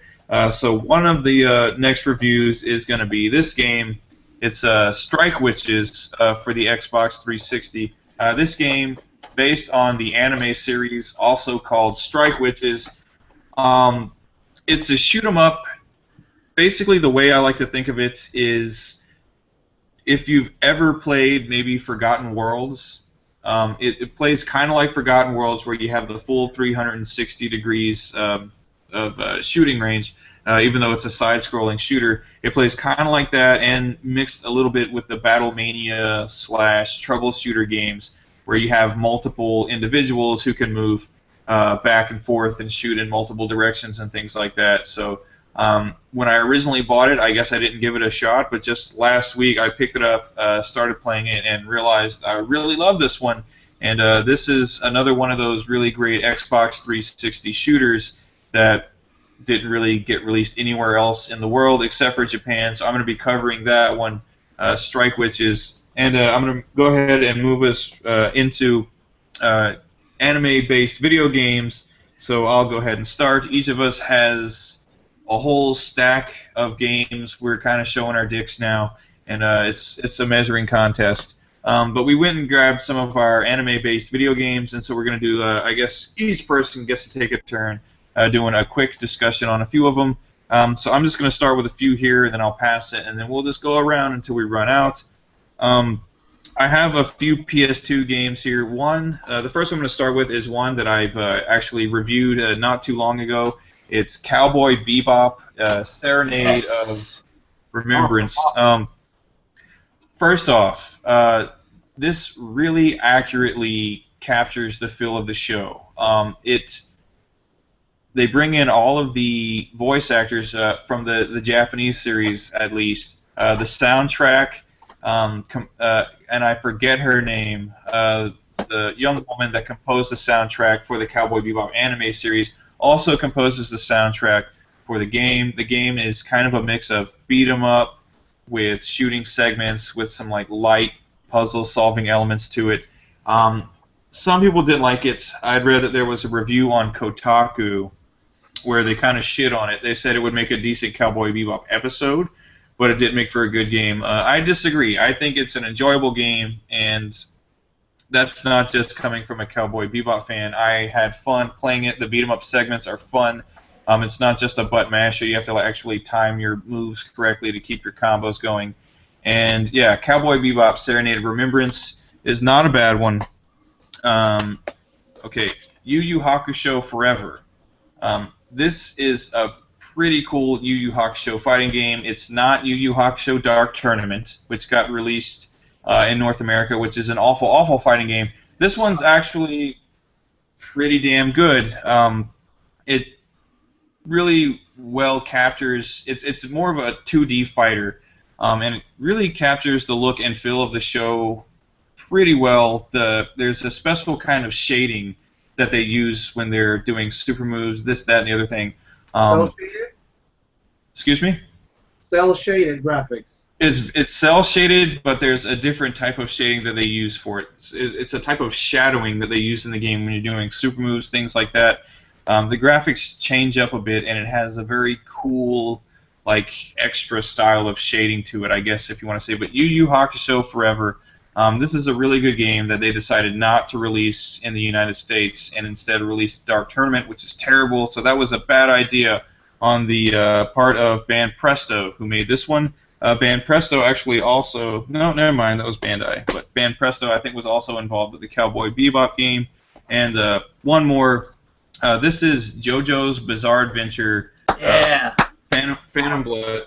It's Phantom Blood. It's based on the first story arc of the JoJo's Bizarre Adventure manga. It's good. It's published by Bandai. The one that came before this was called Golden Wind. It was made by Capcom. That one was better, played a lot faster. This one, it starts you out, you're JoJo, and you don't have any powers yet, so this game starts really slow. You're really weak, you're really slow. It's kind of a slow burn when you first start playing it, but as you pick up the story and you gain more and more powers, it becomes a pretty fast-paced, very flashy, very cool cinematic beat-em-up. And I actually really like JoJo's Bizarre Adventure Phantom Blood, which is, again, this is another one that should have probably got released in the United States because it's pretty good. But for whatever reason, Bandai neglected to do so. So we are going to move right along to Karkamo. I know you have like a mountain of anime games sitting there with you, so why don't you go ahead and tell us about some of them? Okay, let me be kind of quick here. Okay, I'm gonna save this. I'm gonna save the big dick for last. Okay, that's it. That's a fight that's a feud I have with Jim. Okay, let me see. I love really. This subject is where it itches for me because I freaking love this. Okay, the first thing that I want to say to you guys, if you want to get into importing, that's my advice. If you don't want to like spend a lot of money, and you have a PS3, that's like the way to go. I mean, for starters, because PS3 is region free and there's a lot of cool games. So anyway, okay, let's start with PS3. We have here. Oh yeah, this is a good start. Well, actually, this game is coming to the West. It's called J-Stars All Stars. It has like a lot of characters from different anime. It has like from Hokuto no Ken. It has from Dragon Ball, Naruto, Saint Seiya, from Bleach. It has One Piece, and there's a shitload of anime that to be honest, I don't recognize. It has JoJo's Bizarre Adventure. So this game is it's a fighting game. It's like a team fighting based game that you pick like 3 players versus 3 players. Now it would have been kind of cool if they would have made this game like a Super Smash Brothers clone, but it still is pretty cool. It's this game is actually the anniversary of the Jump magazine from Japan. That's anime magazine. And something that I learned while importing games, I thought this kind of thing was new, but this has been they've been doing this type of games since the Famicom era. This is like the Famicom one. This is the 45th anniversary. This is like the 20th anniversary of the Jump magazine. So I don't know if you guys can see it right there, but here this is an RPG, but it has like some other cool characters that didn't make it to the fighting game. It has like characters from Hajime no Ippo. That's a boxing anime. It had characters from I was talking about Captain Tsubasa. It has characters from Captain Tsubasa. It has a shitload of characters that it has like Kinnikuman. That's what's the name in America? Ultimate Muscle. Ultimate Muscle. Yeah. So yeah, that's pretty cool. I recommend get this game for the PS3 if you have a PS3. Well, it's coming for the PS4, so you might as well just wait. And so I was telling you guys at the beginning of we were talking about our favorite anime shows. I said Captain Tsubasa, and I said that I like arcade games, sports games. So this is a series. To be honest, I haven't watched this anime. It's called. Wait a minute. I got it. Okay, this. It's called like Inazuma, right, Jim? I don't know if you've seen it. The character designs are familiar, but I don't think I've ever watched it. Okay, this is a soccer game, a sports game, but if you've seen Captain Tsubasa and you think that's ridiculous, you haven't seen this one. I played it. I only played that a couple of times with my friends. Oh yeah, by the way, it's on Wii, so you have to get a Japanese. You have to get a modded Wii or a Japanese Wii in order to play it. And the game, you can play with 4 players, but the powers are ridiculous. For example, let's say the guy does like a fire shot, and then you would see like the ball blazing with fire and stuff. And when the ball is getting close to the goalkeeper, then the goalkeeper would do like a move, and he would say something in Japanese, and like 8 arms would come and would grab the ball. Like there's like cheating all over the place, but it's like it's so much fun. And sometimes you have like defense powers. Like if you're playing on the defense, the guy would multiply himself, or sometimes that's not ridiculous enough. Sometimes like the guy is running, and from the ground like a wall would come up, and the guy would hit the wall. Man, it's so fun. I really recommend that game. And of course I recommend let me get it. Oh, I recommend of course the Captain Tsubasa games. My favorite one is the one from Super Famicom. It's Captain Tsubasa, the number 3. I really recommend this. It's so much fun. It has a lot of RPG elements. Like the powers are crazy too. Not as crazy as Inazuma. And the PlayStation 2 one is pretty cool too. It has like the powers. You can see there. You can see that it's freaking out. You can see the picture. That's anime right there, man. So anyway, yeah. For now, I'm gonna stick to those, and it's time for Andrew. Andrew, what do you got? Okay. I love anime-based games. I don't have a bunch of them right now because like my collection is pretty subdued compared to these two guys. But I do want to talk about these games because this is a newer anime, but I really like it. Full Metal Alchemist. Oh, cool, man. Nice. I have 1 and 2 for the PS2, and one thing that's cool about number 2 is it actually comes with like a DVD of episodes and stuff. But these are really cool games, and not a lot of people talk about them. They're kind of like RPGs. I mean, I guess that's basically what you would call them. It's very cool though. If you don't know the story, like Edward is the main character, is this blonde guy, and his brother passes away, and his soul gets trapped in a suit of armor, and like they're trying basically to like get him a new body and stuff. But these are really cool games. And then also I've got Dragon Ball Z Budokai. I love the Budokai series. I think it's really fun. I also have Dragon Ball Z Saga, but we won't talk about that one because it's That was awful. Man, they had a good idea. It sucks. Piece of shit. And then the main game that I'm excited to talk about, because it's one of my favorite games ever. It's like arguably the best shooter on the SNES. It's arguably, but UN Squadron, Very good. also known as Area 88. The anime is badass, but the game is like way more badass in my opinion, just because you get to control them and stuff. But UN Squadron's fantastic. If you guys have never played that, you should check it out because it's pretty awesome. But yeah, I went quick. All right. Well, that's what she said. Anyway, only the sharpest wits here.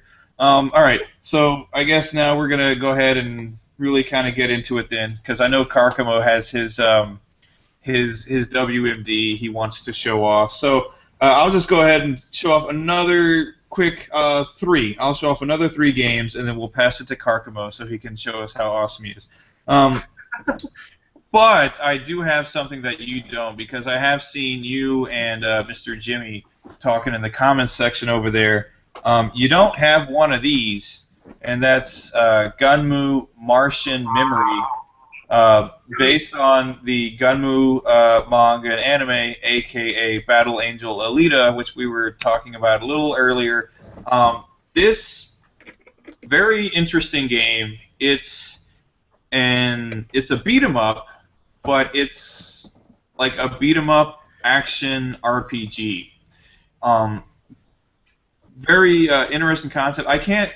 I'm still hunting for my PS1 memory cards, so I'll get so far into this game, and then at a certain point I've got to turn the PlayStation off, which is a bummer because I lose all that progress.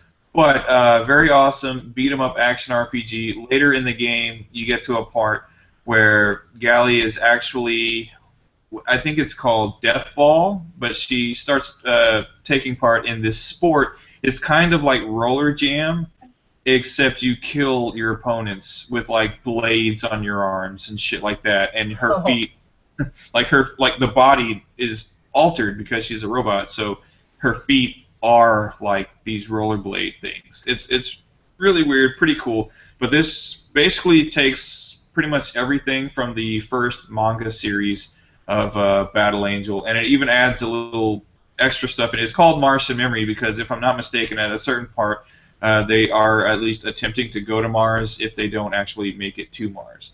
But Gunmu Martian Memory, really cool action RPG, beat 'em up.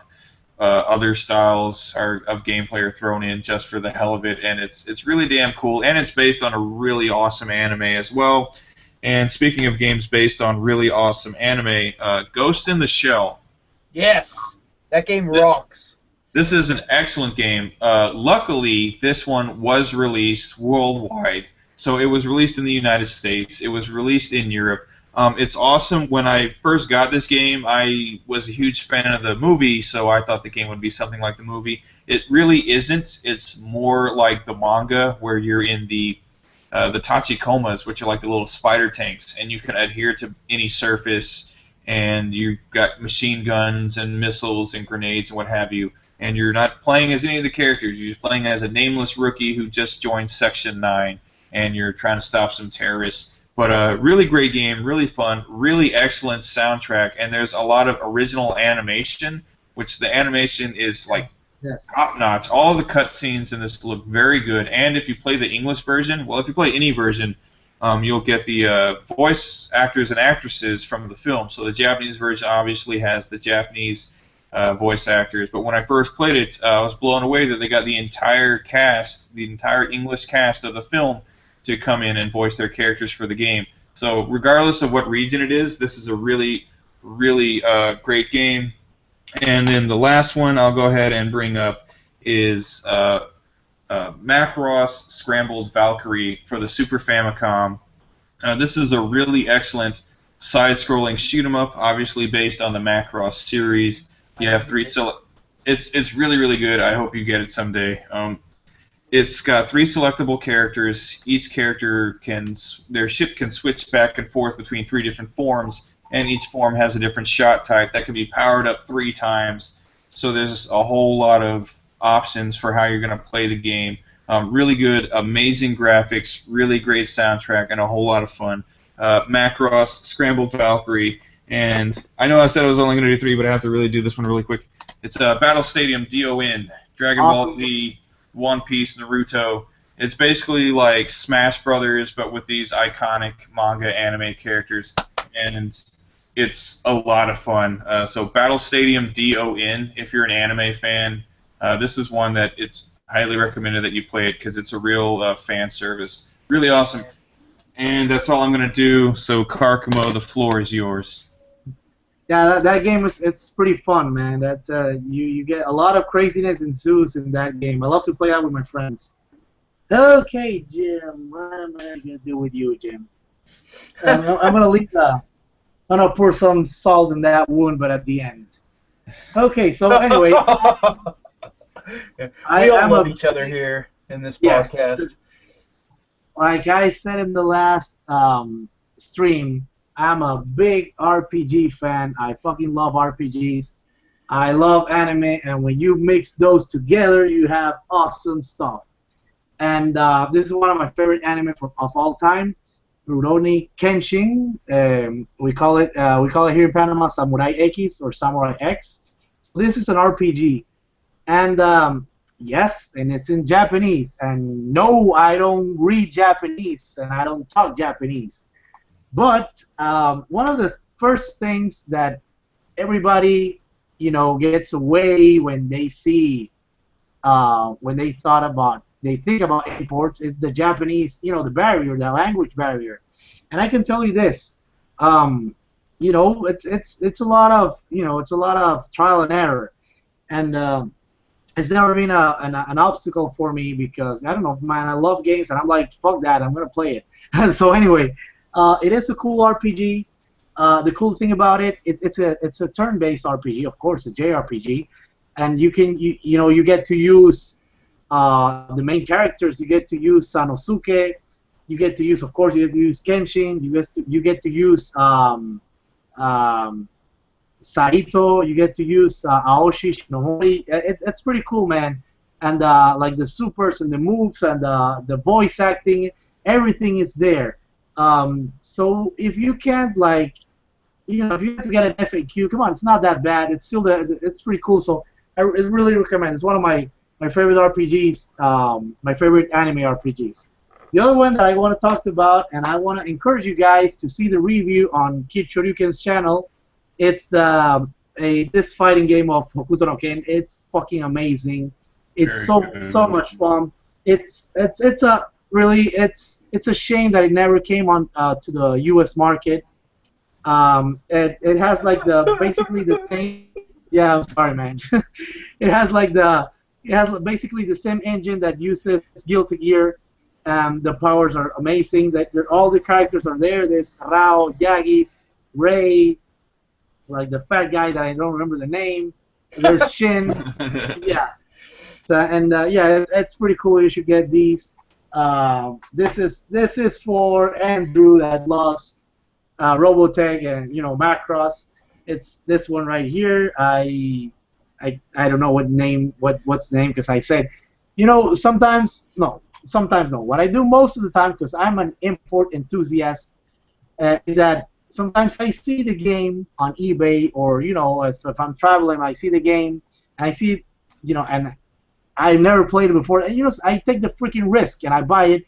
And for the most part, import games, Japanese games are always a lot of fun. It's weird. I mean, they're bad, of course. They're bad Japanese games, but for the most part, they're always fun. It's been like 2 instances where I bought one of those games it's not fun. And sometimes the word's not fun if they're so weird that they end up being great. So anyway, yes, it's like a shooter, like let's say like an Ace Combat shooter, but you get to transform and the body tech and everything, so it's pretty fun. The other thing that I want to talk about real quick before busting Jim's balls is which you love to do. Yes, I want to talk about real quick about Dragon Ball. I said also the last stream that in Panama we were lucky. I don't know if I'm going to be able to say this, but we were lucky to get piracy because we got a lot of import before the stupid Americans. Yeah. And and so I got to play. There's one of my favorite Dragon Ball Z games for the PlayStation, Dragon Ball Z Legends. It's a 3-on-3 fighting game, and yeah, it's pretty fun. It's pretty crazy. You get to do the super moves. Like the animations are cool. The voices, I love, and I don't want to I don't want to criticize it, but I prefer hearing Goku's voice in Japanese. I think that like the powers sound more awesome, more memorable, and so yeah, it's the voice acting is awesome. And why am I mentioning this one? Is because the attempt that you guys got, well, we got, was Dragon Ball Battle of Z for the PlayStation 3. That was like a modern take on Dragon Ball Z Legends, and it wasn't that good, sadly. I would still recommend Dragon Ball Legends over Dragon Ball Battle of Z. So anyway, well, too bad our man Jimmy's here, because I was gonna talk about a shitload of. He's the Sailor Moon guy. A shitload of Sailor Moon games. Oh, we're all the Sailor Moon guy. Oh, dude, what are you talking about? There's a lot here. We have like puzzle games and a fighting game. Andrew's been inspired. Something happened. He's inspired now. What is it? Oh, really? Yeah, yeah. Well, let me see. I can't see you, man. Oh my God. That's a VHS, mother Wow. lovers. Yeah. Oh, you should Andrew, you're so cool right now, dude. Yeah, I know. So Andrew, you should. Sailor Moon is cool. That's the one show you could watch with your little sister and be like, yeah, dude. Fuck that shit Karkamo has. It ain't no Sailor Moon VHS, that's for sure. I'm cool at me for now. So anyway, yeah, you should totally do that cosplay, Andrew. Oh yeah. Now I'm going to the main event. Now here is where the big boys play. Jim, the hits all you can versus Karkamo, the Forger of Pain. This is there's not gonna be any tie here. So here it comes. Falls count anywhere. So here it is. The rarest Dragon Ball Z game ever. There's Dragon Ball Z 2V, but yeah, this came out in America. This is the Dragon Ball Budokai 2, and it came out obviously in Japan. But this is a version from the Jump magazine. They only gave this away for their 2,000 subscribers. There's only 2,000 of these. And if you look it up on eBay, you're not gonna be able to find it. Sometimes it pops up, and at this game it's going about like $350, $400. I got it, and to be honest, I have to do a shout out because I found about this game because of Pro Jared, that he did a cool Dragon Ball Z retrospective. And yeah, he talked that is about a really cool retrospective, dude. Yeah, that is he really talked cool. about this game. I never heard of it. And since he did that review, I was looking for that game, and with no luck. And I had like the search, following the search on eBay, until one day it was auctioned. The auction started like at $100 or something. And this game is so rare that I think nobody knew about it, and I got it for $120. So anyway, now it's running almost for like $300 to $400. Nice. So anyway, now to explain this game for you guys, yeah, it's the same Dragon Ball Z Budokai 2 game. The only difference is that it has like every character unlocked, and it comes with cooler, and the DVD is different. I don't know if you guys can see it there. It has cooler there, and you can't play as cooler in the regular Dragon Ball Z Budokai 2 game. And you can tell the difference because the regular... So does that make you cooler then, there, Karkamo? Oh my God. Boom! Yeah, oh my God. He's on fire tonight. Fire, Andrew. Sorry, I had to now do it. I won't be able to top that. Show's over. Thanks for watching, everyone. We should stop right here. So anyway, yes, that makes me cooler, Andrew, and that makes me definitely cooler than Jim. So can you top that? Oh. Well, I guess that's No one's gonna top that. You're the coolest guy. Yeah. You're the cool. You're cooler than me, but I think the coolest. There it is. There's Andrew's. Yes.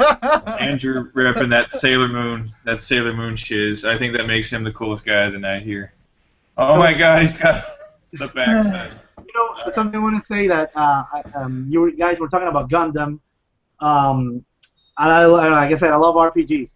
Now, there's a series, not exactly Gundam related, but there's Gundam characters. I think it's Super Robot Tyson. Yeah. And you have no idea. There's a shitload of, they have released a shitload of Robot Tyson games that I can't keep up. I own at least like 30 of them for the PlayStation 2. I own like 10 of them for the Wii. And like I can't like hold them all here. And to be honest, I've only beat like 2 of them because there's too much. And it's like a strategy RPG, like Final Fantasy Tactics and stuff like that.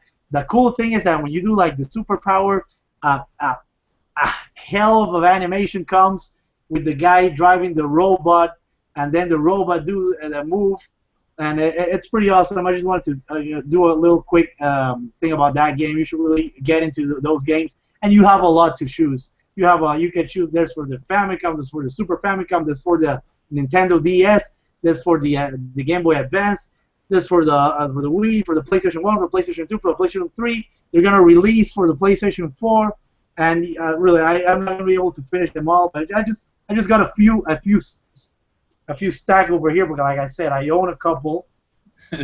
Yeah, he has a couple of them. Yes, and these are not like all of them. But anyway, if you want to get into that, and the cool thing that there's like, correct me if I'm wrong, Jim, because I think you know a little about more about these than me. There's Mazinger, right? That's how you pronounce it. Yeah, Mazinger. Yeah, there's like Mazinger. There's like Gundam. There's I think sometimes Evangelion, and a shitload of mech that I really don't recognize. But just to, and the other thing is that this series, for the most part, they're like chibi, like Gashapon. They're like little versions of the robots. You can see they're like the big heads and stuff. So yeah, well, anyway, that's pretty cool. That's the last thing I wanted to say. So, well, anyway, Jim, you can't top this, so fuck you. Yeah, well, hey, give it time, man. Give it some time. 2 series that I will bring up real quick because I thought of a couple is the Dot Hack series is really awesome. Oh, yes. And all the Dynasty Warrior Gundam games, I really like those games too. Yeah, those are awesome. I love that style of game. Just making it Gundam, it's just like fucking genius. Exactly. Yeah, I love those as well. The Dynasty Warriors Gundams game. I think there's maybe like 4 of them, 3 or 4. Yeah, there's at least 3 or 4. Always good. I love those. Well, anyway, that's gonna just about do it for tonight. We had pretty extensive talks on anime and some really revealing talks about hentai, and you know, we learned that Andrew has, you know, the coolest Sailor Moon VHS you ever saw. Yeah. And but that's going to do it for tonight. Thanks, everybody, for joining us. Thank you all for dropping by and commenting and asking questions and things like that. We really do appreciate it. So that being said, joining me tonight were the RPG Machine 86, my buddy Andrew. See you guys later. And the man from Panama, the guy with the biggest video game dick tonight, Mr. Carcamo Forjador del Dolor. Oh, that's good Spanish, man. Well, I want to thank everybody for coming, and well, just be on your toes. We'll keep you posted on our Facebook pages, and just I want to remind you guys that RPG Machine 86 is going to be releasing his videos. Sub to him. Of course, Jim, Kid Shoryuken. If you're not sub to him, I don't know what you guys are waiting for. And to be honest, I mean, it's been an honor working with you guys. there's a shitload of imports that I came across watching Kichoryuken, and so yeah, my imports are cool. Like Jimmy said, like Jimmy Hapa said, the import scene, it's it's gonna get even cooler this 2015. So anyway, guys, I'm rambling a lot. Me and my dick, we're gonna say goodbye, good night, and so thanks, guys. All right, well, that's going to do it. Again, everybody, go take a look down in the description. You're going to find links to both Andrew and Carcamo's channels. They're great. Go sub to them. Tell them I sent you. You'll be glad you did. And again, as always, thanks for watching. We appreciate it. We will see you next time. Goodbye, everybody. Okay.